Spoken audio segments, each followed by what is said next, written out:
તો સુરતના લિંબાયતમાં અસામાજિક તત્વોને પોલીસે પાઠ ભણાવ્યો છે।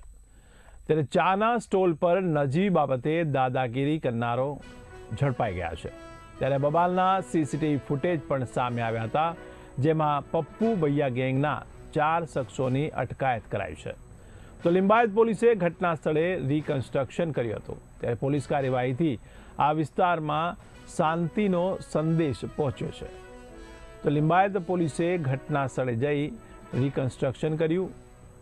ત્યારે ચાના સ્ટોલ પર નજીવી બાબતે દાદાગીરી કરનાર ઝડપાઈ ગયા છે। તો સુરતમાં લિંબાયતમાં અસામાજિક તત્વોને પોલીસે કાયદાનો પાઠ ભણાવ્યો છે। ત્યારે ચાના સ્ટોલ ઉપર દાદાગીરી કરી હતી, જેમાં આ દાદાગીરી કરનાર પકડાઈ ગયા છે। ત્યારે આ બબાલના સીસીટીવી ફૂટેજ પણ સામે આવ્યા હતા। તો પપ્પુ ભૈયા ગેંગના 4 શખ્સોની અટકાયત કરી લીધી છે। જોકે લિંબાયત પોલીસે આ ઘટના સ્થળે રિકન્સ્ટ્રક્શન કર્યું હતું। ત્યારે પોલીસ કાર્યવાહીથી આ વિસ્તારમાં શાંતિનો સંદેશ પહોંચ્યો છે।